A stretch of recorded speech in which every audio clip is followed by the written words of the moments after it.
কি দেখে খেতে ইচ্ছে করতেছে? তাহলে আমার আজকের এই রেসিপিটি আপনার জন্য। আসসালামু আলাইকুম বন্ধুগণ, আমার কেরাসিন কারিতে আপনাদের স্বাগতম। আজকে করবো একটা স্পেশাল রান্না। এই জন্য এখানে আমি ডিম আলু একসাথে সিদ্ধ দিয়ে নিয়েছি। সুন্দর করে যখন সিদ্ধ হয়ে গেছে, আমি এখানে এগুলোকে ঠান্ডা পানিতে ঠান্ডা করে নিলাম। ঠান্ডা করে ডিমের খোসা, আলুর কিটা ছোকলা মোকলা এখানে সবকিছু পরিষ্কার করে নিয়েছি। বুঝছেন তো, আপনারা এত বলতে পারবো না। এরপরে কড়াইয়ে একটু তেল গরম করে ডিমগুলোকে একটু করে কেটে দিয়ে দিলাম সেগুলো কড়াইয়ের মধ্যে। তারপর এটার সাথে কি দিব জানেন? দিব হচ্ছে একটু হলুদ। আর হলুদ না দিলে জিনিসটা সুন্দর দেখা যায় না। হলুদ দিয়ে সুন্দর করে নেবো। এখানে সিম আর আলু একসাথে ভর্তা করে নিলাম। এখানে পেঁয়াজ কাটা, আদা রসুন বাটা, তারপরে টমেটো কুচি। এরপর একটা কড়াইয়ের মধ্যে এটা কি দেখ বলে যেটাই বলুক, এখানে তেল গরম করে দিয়ে দিব হচ্ছে গরম মশলা। গরম মশলা বাবারে যে ছিটে ভাই রে ভাই। গরম মশলা হয়ে আসলে এখানে দিব হচ্ছে পেঁয়াজ কুচি।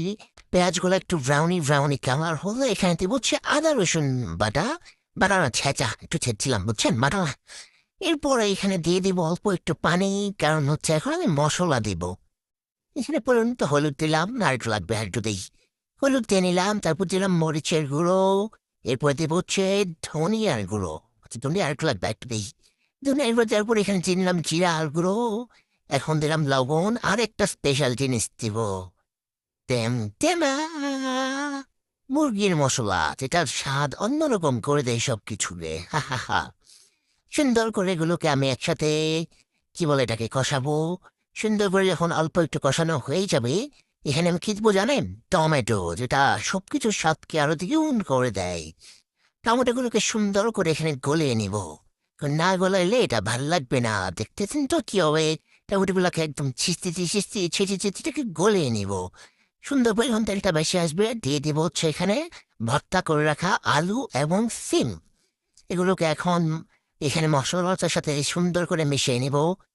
বাহ, সুন্দর লাগতেছে। একটু আমি তুলে রেখেছিলাম ভাই, ভাতের সাথে খাইছিলাম, সেই মজা লাগছিল। এবার এখানে দিয়ে নেব হচ্ছে পানি। পানি দিয়ে এখানে